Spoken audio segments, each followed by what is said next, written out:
तो hey guys, welcome back to new another video. I am Jeevan, this is my YouTube channel the drugs and pharmacist. तो आज अपनी इस video के बारे में बात करने वाले हैं। सेकंड राउंड की काउंसलिंग के बारे में बात करेंगे। उससे पहले कुछ से टॉपिक्स है उसके बारे में बात करते हैं। फर्स्ट राउंड की काउंसलिंग के बारे में एंड रिपोर्टिंग के टाइम इंपॉर्टेंट डॉक्यूमेंट कौन कौन से इसके बारे में बात करने वाले BS नर्सिंग फर्स्ट राउंड के। और सेकेंड राउंड के अंदर किस प्रकार आप पार्टिसिपेट कर सकते हो और कॉलेज अपवर्ड या चेंज किस प्रकार करवा सकते हो, इसके बारे में आज इस वीडियो के अंदर डिटेल से बात करने वाले हैं। तो वीडियो को एंड तक पूरा देखते रहिए और ध्यान से देखते रहिए, एक पॉइंट मिस नहीं होना चाहिए। तो स्टार्ट करते हैं। और सेकंड राउंड की कट ऑफ क्या रहेगी इसके बारे में बात करने वाले, और फर्स्ट राउंड की कट ऑफ क्या रही थी इसके बारे में भी बात करेंगे। तो सबसे पहले स्टार्ट करते हैं कि जो फर्स्ट राउंड के जो आपके काउंसलिंग हुई थी वो 18 अक्टूबर से 26 अक्टूबर तक चली थी। और आपके अलॉटमेंट लेटर है वो 30 अक्टूबर को देर नाइट 1 या 2 बजे के आसपास आ गई थी। और आपके अब फर्स्ट राउंड की जो रिपोर्टिंग होगी उसका टाइमिंग है आपके, उसकी जो टाइमिंग रहेगी वो 4 नवंबर से 12 नवंबर के बीच में आपके रिपोर्टिंग का टाइम रहेगा। इतना टाइम रहेगा, आप रिपोर्टिंग करा देना। और साथ में जो इंपॉर्टेंट डॉक्यूमेंट वो आपको जो लिस्ट बताई गई है वो साथ में आपको डॉक्यूमेंट लेके जाना है। उस डॉक्यूमेंट के बारे में बात करते हैं आज। सबसे पहले आपके पास है 10th और 12th की मार्कशीट होनी चाहिए। 10th और 12th की मार्कशीट होनी चाहिए आपके पास ओरिजिनल। और कास्ट सर्टिफिकेट आपके पास ओरिजिनल होना चाहिए। EWS सर्टिफिकेट है तो EWS सर्टिफिकेट, और कास्ट सर्टिफिकेट है तो कास्ट सर्टिफिकेट, ये ओरिजिनल होने चाहिए। ओरिजिनल जमा होंगे वहाँ पर। और डोमिक्लाइन सर्टिफिकेट, मूल निवास, ये भी आपके पास ओरिजिनल होना चाहिए। ये ज़्यादा आपके 1 साल से ज़्यादा पुराना नहीं होना चाहिए, और ये भी जितना पुराना है चल जाएगा। और TC एंड CC कॉलेज का है तो ओरिजिनल चल जाएंगे। कॉलेज क्या तो कॉलेज की होना चाहिए। TC कॉलेज की होनी चाहिए। चरित्र प्रमाण कॉलेज का होना चाहिए। और माइग्रेशन सर्टिफिकेट कॉलेज का होना चाहिए। और स्कूल क्या तो तीनों स्कूल के होने चाहिए, सेम होने चाहिए। ऐसा नहीं कि TC कॉलेज की और माइग्रेशन स्कूल का, ऐसा नहीं होना चाहिए। और ये ओरिजिनल होना चाहिए, आपको साथ में लेके जाना है। और वहाँ रिपोर्टिंग के दौरान यहाँ पर जमा होंगे आपकी रिपोर्टिंग के टाइम। और पासपोर्ट साइज़ फ़ोटो एक जैसे होने चाहिए आपके पास। और मेडिकल फिटनेस सर्टिफिकेट, ये आपको यहाँ पर होम टाउन नहीं बनाना है, यहाँ घर से नहीं बना के लेके जाना है। वहाँ पर जहाँ कॉलेज अलॉट हुआ है वहाँ पर बन जाएगा, और वहीं पे कॉलेज वाले बनाने को कहेंगे इस डिस्ट्रिक्ट हॉस्पिटल से बनवाओ, या हेल्थ सर्टिफिकेट या मेडिकल फिटनेस सर्टिफिकेट। नेक्स्ट है एप्लीकेशन फॉर्म प्रिंट आपके पास होना चाहिए। जो आपने RUCS इंटर एग्जाम के लिए फॉर्म फिल किया था उसका एक एप्लीकेशन प्रिंट होना चाहिए आपके पास। और एप्लीकेशन फॉर्म डिपॉजिट फ़ी, अगर फीस डिपॉजिट की वो एप्लीकेशन है तो आपको इसका कोई कंपलसरी नहीं हो तो चल जाएगा, नहीं हो तो भी चल जाएगा। एडमिट कार्ड का प्रिंट आपके पास होना चाहिए। और रिजल्ट का जो आपका रिजल्ट आया था उसका प्रिंट आपके पास होना चाहिए। और चॉइस फी डिपॉजिट, जो आपने काउंसलिंग के लिए चॉइस फीस डिपॉजिट की थी उसका प्रिंट आउट होना चाहिए आपके पास। और कॉलेज चॉइस फिलिंग का भी प्रिंट आउट आपके पास होना चाहिए। और लास्ट है अलॉटमेंट लेटर आपके पास प्रिंट आउट होना चाहिए, क्योंकि इन सब की जो प्रिंट आउट है उसकी फ़ोटो कॉपी करवा के वहाँ पर जमा होगी। कुछ कॉलेज वाले 2 प्रिंट में लेते हैं, 2 फोटो कॉपी सेट के रूप में लेते हैं, और कुछ कॉलेज वाले 3 फोटो कॉपी सेट के रूप में लेते हैं। एक तो होगी वो ओरिजिनल डॉक्यूमेंट होंगे, वो एक कॉपी में जमा होंगे। बाकी जो उसकी डॉक्यूमेंट की फ़ोटो कॉपी है 2 कॉपी में वो जमा होंगे। कुछ कॉलेज वाले 2 लेते हैं और कुछ कॉलेज वाले 3 लेते हैं। अब बात करते हैं सर्टिफिकेट के बारे में। इसके साथ में एक है हेल्थ सर्टिफिकेट कर लो। Anti ragging certificate, boundary certificate, और गैप सर्टिफिकेट, और DD सर्टिफिकेट। इन्हें कैसे बनाना है मैंने लास्ट वीडियो के अंदर डिस्कस भी किया था, और बताया था प्रोसेस के बारे में किस प्रकार बनेगा। और आज इस वीडियो के अंदर थोड़ा और डिस्कस कर लेते हैं कि एंटी रैगिंग सर्टिफिकेट आपके 2 बनते हैं। एक तो सेल्फ यानी खुद का बनता है, और एक जो आपके पेरेंट का या फैमिली का बनता है, ताकि आप कोई कॉलेज को संपत्ति की हानि पहुँचे उसके बाद आपकी कार्रवाई हो सकती है। और वो क्या आपके एंटी रैगिंग करता है कोई, उसके एंटी रैगिंग के विरुद्ध होती है कि कार्रवाई करने के लिए। तो एक तो खुद का बनता है और एक फैमिली का बनता है। ये कितने रुपये के स्टैम्प पर बनते हैं? कुछ कॉलेज वाले वो 100 रुपये के स्टैम्प पर लेते हैं, और कुछ कॉलेज वाले वो 50 रुपये के स्टैम्प पर लेते हैं। तो ये आपको कॉलेज जाकर बनाना है। कॉलेज जाकर वहाँ का कन्फर्म करना कि कितने रुपये के स्टैम्प पर बनवाना है। कॉलेज वाले बता देंगे कितने रुपये के स्टैम्प बनाना है, वो आपको नोटरी जहाँ करवाते हैं, जहाँ कोर्ट के अंदर, वहाँ पर आपका बन जाएगा। और बॉन्ड सर्टिफिकेट आप होम टाउन यानी घर से बना कर लेके जा सकते हो, जो डिस्ट्रिक्ट है खुद के डिस्ट्रिक्ट से बना कर लेके जा सकते हो, और जहाँ कॉलेज अलॉट हुआ वहाँ पर बन जाएगा। ये 500 रुपये के स्टैम्प बनेगा, सबके लिए वैलिड है। 500 रुपये के स्टैम्प पर बनेगा। और ये आपके बनता है जहाँ कॉलेज आप BS नर्सिंग कर रहे हो, 20 में नहीं छोड़ो।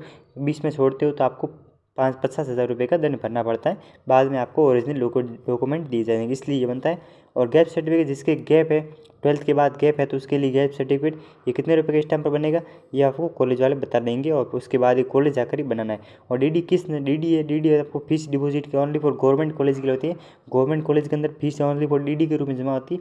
ये डीडी आपको किस नाम से बनानी है तो कॉलेज वाले बता देंगे, इस नाम से डीडी बनानी है तो आपको वहाँ बता देंगे कॉलेज जाकर बनाना है डीडी। बैंक के अंदर आपको साथ में आपका अकाउंट होना चाहिए, अगर आपका अकाउंट नहीं तो फादर साथ में जाते हैं, फादर का अकाउंट होना चाहिए, वहाँ पर बन जाएगा।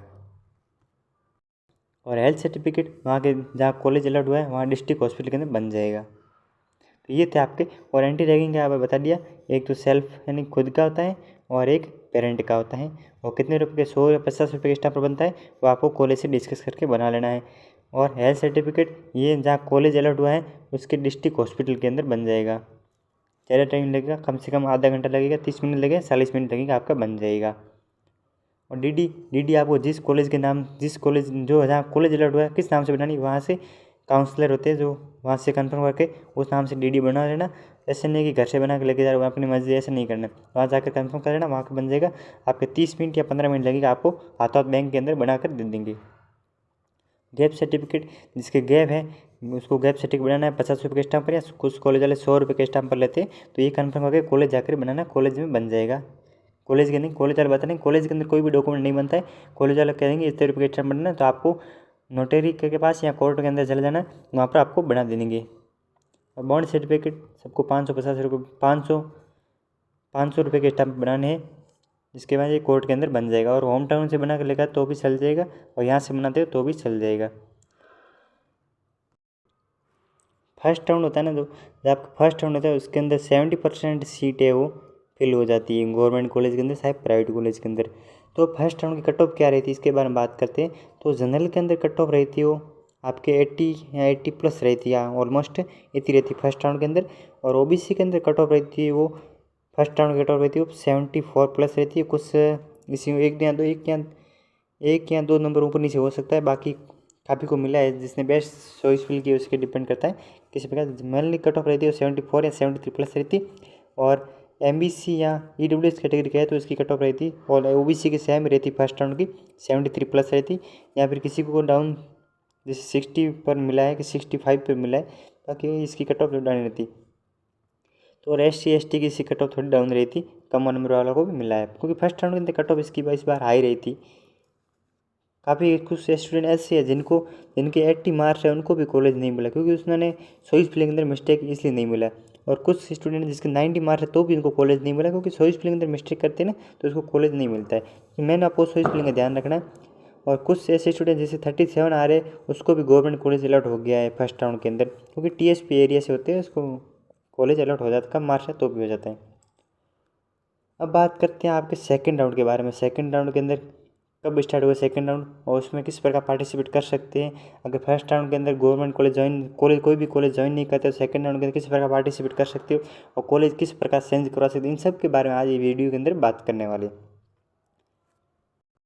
सबसे पहले बात करते हैं कि आपका सेकंड राउंड ओपन कब होगा, सेकंड राउंड की काउंसलिंग शुरू कब होगी। तो आपके जो फर्स्ट राउंड की रिपोर्टिंग है, फर्स्ट राउंड की रिपोर्ट आपके चलेगी 4 नवंबर से 12 नवंबर के बीच में आपके फर्स्ट राउंड की रिपोर्टिंग चलेगी। क्लियर हो गया ये। उसके बाद जो जिसके अंदर कोई भी स्टूडेंट ऐसे होंगे जो कॉलेज ज्वाइन नहीं करेंगे फर्स्ट राउंड के अंदर वाली प्राइवेट या गवर्नमेंट कॉलेज, तो इसकी सबकी लिस्ट जिस कॉलेज के जितनी सीट खाली रहेगी इन सब की लिस्ट RVCS के पास चली जाएगी। 17-18 नवंबर तक इसकी लिस्ट RVCS के पास चली जाएगी। और आपका जो इसके बाद जितनी भी सीट खाली रहेगी उन सीटों पर सेकंड राउंड स्टार्ट हो जाएगा। आपके सेकंड राउंड स्टार्ट हो जाएगा लगभग ऑलमोस्ट आपके नवंबर के थर्ड वीक के अंदर, नवंबर के थर्ड वीक के एंडिंग में आपके सेकंड राउंड स्टार्ट हो जाएगा। तो ये ध्यान रखना है। अब बात करते हैं सेकंड राउंड में किस प्रकार पार्टिसिपेट कर सकते हैं, वो ध्यान। बाकी आपका सेकंड राउंड स्टार्ट हो जाएगा नवंबर के थर्ड वीक के अंदर स्टार्ट हो जाएगा, और ये ध्यान रखना। और जितनी भी सीट खाली उन सीट बाकी सीटें उन पर आपके सेकंड राउंड होगा। और बात करते हैं कि सेकंड राउंड में किस प्रकार पार्टिसिपेट कर सकते हैं।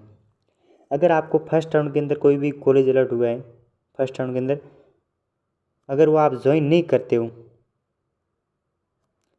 करते हो तो आप कहते हैं कि मुझे सेकंड राउंड में पार्टिसिपेट करना है, तो बिल्कुल भी आप नहीं कर सकते, क्योंकि आप फर्स्ट राउंड के जब तक कॉलेज ज्वाइन नहीं करोगे तो आप सेकंड राउंड तक नहीं पहुंच पाओगे, सेकंड राउंड के पार्टिसिपेट नहीं कर पाओगे।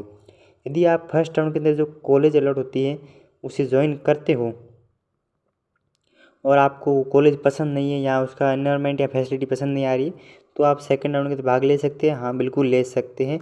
तो आप इसे अपवर्ड या जिसे कॉलेज चेंज या फिर इसे कॉलेज अपग्रेड भी कह सकते हैं। तो ये इसी कहते हैं कॉलेज अपग्रेड, या एक फर्स्ट राउंड कॉलेज ज्वाइन होती है, उसके बाद आपको पसंद नहीं आता तो सेकंड राउंड के अंदर पार्टिसिपेट करते हैं, तो इसे अपग्रेड या अपवर्ड या कॉलेज चेंज कहते हैं।